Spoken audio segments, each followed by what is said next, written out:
Hello everyone, this is doctor Monisha. Welcome back to my channel self learning. UGC NET के exam जो हैं वो 6 तारीख से स्टार्ट हो रहे हैं। 6 दिसंबर से आपके एग्जाम स्टार्ट होंगे। आपने डेट शीट देख ली होंगी कि आपका जो सब्जेक्ट है वो कब पढ़ रहा है। और जो अब आपके पास में इम्पॉर्टेंट वक्त बचा हुआ है उसमें ज़्यादा से ज़्यादा प्रश्नों को सॉल्व करना, यही एक काम है जो आपको करना चाहिए। आपकी इसी प्रॉब्लम को सॉल्व करने के लिए कुछ क्वेश्चन सीरीज हमने स्टार्ट करी है, जिसमें कि आज हम बात करने वाले हैं फैक्टर अफेक्टिंग टीचिंग के बारे में, यानी कि शिक्षण को प्रभावित करने वाले कारक, जो कि आपकी पेपर 1 की फर्स्ट यूनिट है टीचिंग एप्टीट्यूड, उसी का एक पार्ट है। ऑलरेडी 2 वीडियोस आ चुके हैं जिसमें हमने टीचिंग एप्टीट्यूड, रिसर्च एप्टीट्यूड की बात करी थी। तो अब फैक्टर अफेक्टिव टीचिंग के और इवेल्युएशन के जो क्वेश्चंस हैं उसकी हम आज के वीडियो में बात करेंगे। तो इंपॉर्टेंट होने वाला है, लास्ट तक जरूर देखिएगा। तो चलिए हम बात कर लेते हैं फैक्टर अफेक्टिंग टीचिंग के बारे में, फैक्टर अफेक्टिंग टीचिंग के क्वेश्चंस के बारे में, जो कि इंपॉर्टेंट टॉपिक है आपके फर्स्ट यूनिट का। साथ ही साथ में इसके इवेल्युएशन सिस्टम के बारे में, यानी कि मूल्यांकन प्रणाली के बारे में। तो देखिए इंपॉर्टेंट इसलिए है क्योंकि जो आपकी यूनिट 1 है उसमें 3 भागों में अगर हम उसे विभाजित करें तो टीचिंग लर्निंग प्रोसेस, उसके बाद में इवेल्युएशन सिस्टम, फिर आता है कि शिक्षण अधिगम को प्रभावित करने वाले कारक कौन कौन से हैं। इनमें ही डिवाइड है कंप्लीट यूनिट, इसी से संबंधित आपको प्रश्न पूछे जाते हैं, है ना। तो ये फैक्टर अफेक्टिंग टीचिंग के बारे में अब हम क्वेश्चंस देख लेते हैं कि क्या है। ठीक है, तो चलिए आगे बढ़े। तो देखिए फर्स्ट क्वेश्चन हमारे सामने आ रहा है, निम्नलिखित में से कौन सी मूल्यांकन प्रणाली छात्रों को निर्धारित पाठ्यक्रम में से चयन करने का विकल्प देती है या प्रदान करती है। Which of the following evaluation system provide choice for student to select from the prescribed course. देखिए कौन सी प्रणाली है, तो सीधी सी बात है सीबीसीएस सिस्टम जो है, जिसको कहा जाता है चॉइस बेस्ड क्रेडिट सिस्टम। मतलब आप अपनी पसंद से अपने कोर्स को चुन सकते हैं। सपोज करते हैं कि आप पीसीएम के हैं, मतलब फिजिक्स केमिस्ट्री मैथ्स के हैं, और साथ ही साथ में आपको आर्ट से संबंधित कोई सब्जेक्ट है जो लेना है तो आप ले सकते हैं, आप उसमें स्वतंत्र हैं, है ना।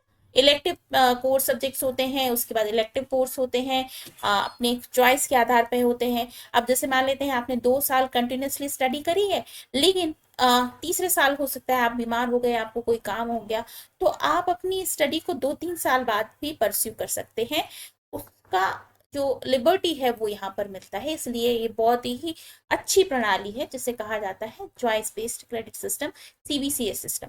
सीबीसीएस सिस्टम को बहुत अच्छे से एक्सप्लेन किया है मैंने, तो उसको आप जरूर देखिएगा। आगे बढ़ जाते हैं हम नेक्स्ट क्वेश्चन पर। क्वेश्चन नंबर 2 अगर देखा जाए तो क्या है ये, तो निम्नलिखित में से किस आकलन विधि का उद्देश्य अधिगम या अधिगम की प्रगति, उन्नति में निपुणता के लिए निपुणता प्रदान करना है ना। Which of the following assessment method aim for mastery of learning और लर्निंग प्रोसेस।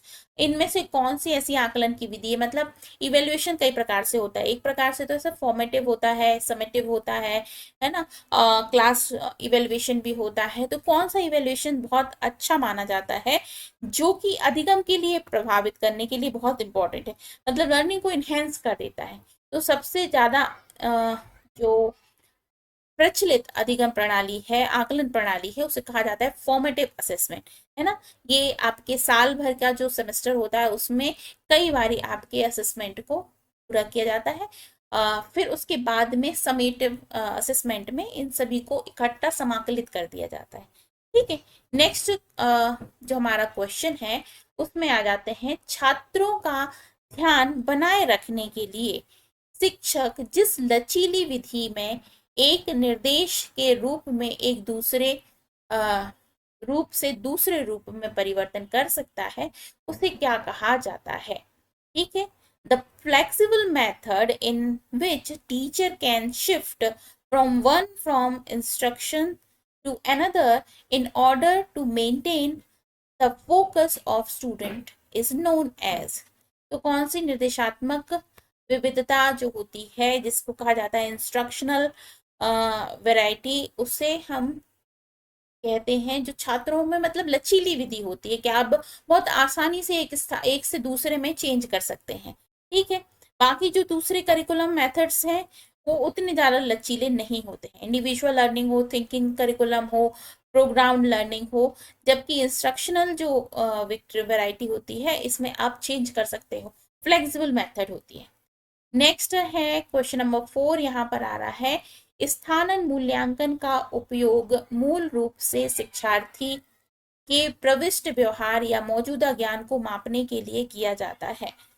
ठीक है, यहाँ पे दो कथन आपके सामने आ रहे हैं, कथन नंबर 1 है, ठीक है, और दूसरा यहाँ पर है ये कथन। अब इनमें आपको ये देखना है कि सत्य है या नहीं है। तो फर्स्ट है स्थानन मूल्यांकन का उपयोग मूल रूप से शिक्षार्थियों के प्रविष्ट व्यवहार या मौजूदा ज्ञान को मापने के लिए किया जाता है। स्थानन मूल्यांकन का उपयोग किया जाने वाला संकेत प्रविष्ट व्यवहार है। अब यहाँ पे स्थानन मूल्यांकन किसे कहा जाता है? इंग्लिश शब्द जो हम जनरली क्योंकि यूज करते हैं ना, इंग्लिश टर्मिनोलॉजी यूज करते हैं, तो यहाँ पर है placement evaluation. Placement evaluation is basically used to measure the entire entry behavior or existing knowledge of the learner. Statement 2 है the keyword which is used for placement evaluation to entry behaviour. ठीक है, तो यहाँ पर दोनों कथन सत्य आपको लग रहे हैं या नहीं लग रहे हैं? तो ये दोनों ही कथन सत्य हैं, क्योंकि स्थानांतरण मूल्यांकन का उपयोग शिक्षार्थियों के प्रविष्ट व्यवहार और मौजूदा ज्ञान को मापने के लिए किया जाता है। ये कथन सत्य है, और ये भी कथन सत्य है कि इसका प्रविष्ट व्यवहार है ना, इसका संकेत। तो ये फर्स्ट जो ऑप्शन है हमारा, कथन नंबर 1, कथन नंबर 2, दोनों ही सत्य हैं, ये सही होगा। आगे बढ़ जाते हैं। सेकंड जो हमारा अगला क्वेश्चन है वो है सूची 1 और सूची 2 दोनों दिए गए हैं, आप उसमें मिलान करना है। चलिए, तो अब हम फर्स्ट सूची देख लेते हैं क्या है। आकलन, मापन, मूल्यांकन, परीक्षा, असेसमेंट, मेजरमेंट, इवेल्युएशन और एग्जामिनेशन, दो चीजें दी गई हैं आपको, और साथ ही साथ में यहाँ पर सामने भी दिया हुआ है। तो छात्रों की उपलब्धियों के लिए मात्रात्मक मूल्य आवंटन, नियमों के अनुसार वस्तुओं या घटनाओं को अंकों का अर्पण, अंकों या प्राप्तांकों की व्याख्या करने के लिए प्रक्रिया, यह कहना कि वे किसी विशिष्ट उद्देश्य के लिए अच्छे हैं या बुरे हैं, क्षमता और उपलब्धियों का परीक्षण।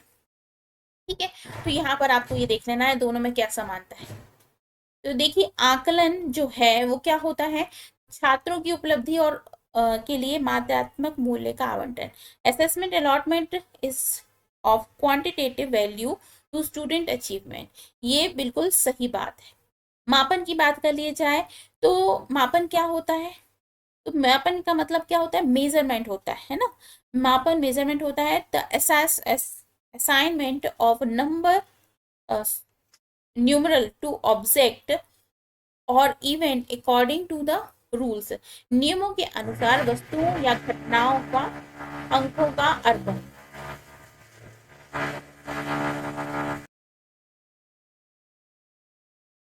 इवेल्युएशन जो होता है, इवेल्युएशन का अर्थ होता है मूल्यांकन, तो अंकों और प्राप्तांकों की व्याख्या की प्रक्रिया को ही इवेल्युएशन कहा जाता है।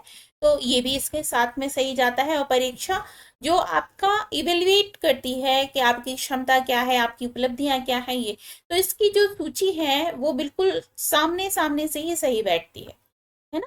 तो यही हमको देखना है कि इसका ऑप्शन क्या सही होगा। तो जो ऑप्शन नंबर 2 है यही हमारा सही ऑप्शन होगा। नेक्स्ट क्वेश्चन पर आ जाते हैं। CBCS provide an opportunity for student to choose course form. CBCS छात्रों को इनमें से पाठ्यक्रम चुनने का अवसर प्रदान करता है। ठीक है, तो कौन कौन से पाठ्यक्रम आप CBCS के तहत चुन सकते हैं? तो मूल पाठ्यक्रम यानी कि कोर कोर्सेस आप चुन सकते हैं, पर्यावरण शिक्षा, वैकल्पिक पाठ्यक्रम, कंप्यूटर पाठ्यक्रम, क्षमता वृद्धि पाठ्यक्रम, मतलब एबिलिटी इनहेंसमेंट कोर्स। तो देखिए, इन्वायरमेंट एजुकेशन एक सब्जेक्ट है ना, तो सब्जेक्ट चुनने का तो आपके पास ऑप्शन होता है, लेकिन यहाँ पर इलेक्टिव कोर्सेज में आप कोई सा भी कोर्स चुन सकते हैं। ठीक है, इसके साथ साथ में अपने जो कोर्स का इन्हेंसमेंट भी कर सकते हैं, मतलब उसको अपने हिसाब से आप जिससे कहते हैं कस्टमाइज कर सकते हैं। तो क्षमता वृद्धि का पाठ्यक्रम भी आप चुन सकते हैं। तो यहाँ पर जो सही ऑप्शन होगा वो होगा A, C और E। ठीक है, तो ये हमारा ऑप्शन नंबर 2 ही सही आंसर होगा। नेक्स्ट क्वेश्चन में जाते हैं। यहाँ पे फिर आपको दो सूचियां मिल रही हैं और जिसमें आपको मिलान करना है। तो पहला है चयन आधारित क्रेडिट प्रणाली, मतलब CBCS सिस्टम।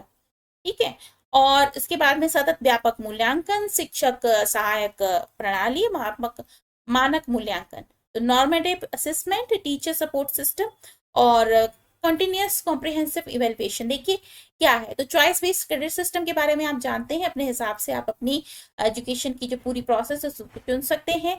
कंटिन्यूसली और कॉम्प्रिहेंसिव मतलब सतत और व्यापक, यानी कि परीक्षा जो होगी वो सिर्फ लास्ट में नहीं होगी, आपके जो पूरा सेमेस्टर जो कोर्स होगा उसको छोटे छोटे पार्ट में विभाजित किया जाएगा, जो कंटिन्यूस इवेल्युएशन प्रणाली होती है, जिसमें आपके असाइनमेंट्स भी आते हैं, आपके फॉर्मेटिव असेसमेंट भी आते हैं, समेटिव असेसमेंट भी आते हैं।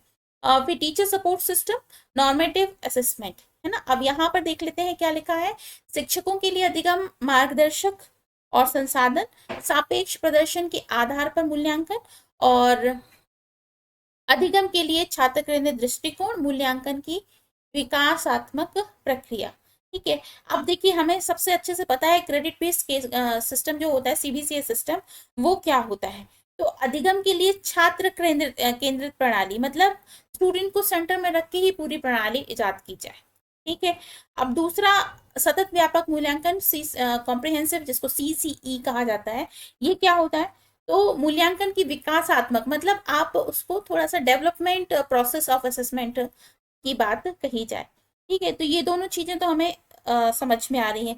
फिर आ जाता है मानक मूल्यांकन, जिसको कहा जाता है शिक्षक सहायता प्रणाली, शिक्षकों की बात कही जा रही है तो ये फर्स्ट ऑप्शन होगा। और मानक व्यापक मूल्यांकन मतलब, ठीक है, तो इस हिसाब से हमारा ऑप्शन नंबर जो थर्ड बनता है वही एक सही आंसर।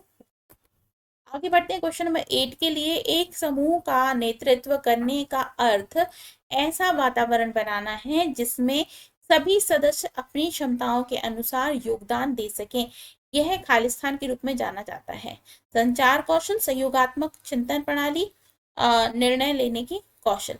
तो leading a group means credit environment in which all member can contribute according to their ability, this known as, तो क्या है, संचार कौशल तो नहीं होगा, यहाँ पर सहयोग की बात की जा रही है, इसको कहा जाता है कोलैबोरेटिव स्किल, जिसमें कई सारे बच्चे जो होते हैं ग्रुप में एक साथ कोलैबोरेशन करके पढ़ने की कोशिश करते हैं, एक दूसरे का सहयोग करके पढ़ने की कोशिश करते हैं। नेक्स्ट क्वेश्चन है, सहयोग शिक्षण अधिगम प्रक्रिया में शिक्षक अधिगम के रूप में एक महत्वपूर्ण भूमिका निभाता है। तो देखिए यहाँ पर टीचिंग लर्निंग प्रोसेस की अगर हम बात करते हैं ना, तो आजकल जो है वो टीचिंग जो है वो क्या हो रही है, एक टीचर जो है एक फैसिलिटेटर का काम करता है, मतलब एक तरह से सुविधा देता है। वो ये नहीं करता है कि आपको सारी चीजें रटा दे, समझा दे, जैसा जैसा वो कह रहा है वैसे वैसे आपको करना है, वो आपको प्रदान करता है सुविधा। ठीक है, तो इसको कहा जाता है फैसिलिटेटर, एक तरीके से सुविधादाता। ठीक है, अब सहभागी क्या हो जाएगा, जो साथ में काम करते हैं, सलाहकार जो आपको काउंसलिंग करता है, व्यवसायी तो व्यापारी हो जाता है।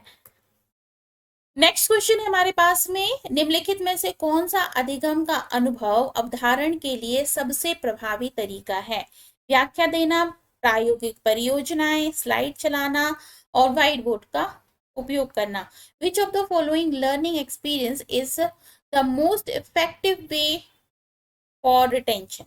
तो ये हो जाता है प्रायोगिक परियोजनाएं, मतलब जब हम बात करते हैं ना एक्सपेरिमेंटल प्रोजेक्ट्स को, वो हो जाता है जिसमें अधिगम के अनुभव का अवधारण हो जाता है, मतलब रिटेंशन हो जाता है, जो भी आप अनुभव लेते हैं ना वो आपके अंतर में समाहित हो जाता है। तो प्रायोगिक परियोजना इसका सही आंसर होगा। ठीक है स्टूडेंट्स, अगर आपको ये इसके जो भी आपने अभी क्वेश्चंस करे हैं, इसके अगर आपको नोट्स चाहिए हैं तो आपको नोट्स मिल सकते हैं, और नोट्स के लिए बस आपको टेलीग्राम से ज्वाइन हो जाना है, जिससे आपको ये क्वेश्चन भी मिल जाए, साथ ही साथ में आपको नोट्स भी मिल जाए। तो इस वीडियो को यहीं पर हम फिनिश करते हैं। इसी तरीके के और वीडियोस के लिए सेल्फ लर्निंग को आप जरूर सब्सक्राइब कर लीजिए, और जो अभी तक हमारी पूरी प्लेलिस्ट बनी हुई है उसे आप जरूर देखिए, जिसमें पेपर 1 से संबंधित आपको यूनिट वाइज कंप्लीट कोर्स मिल जाएगा।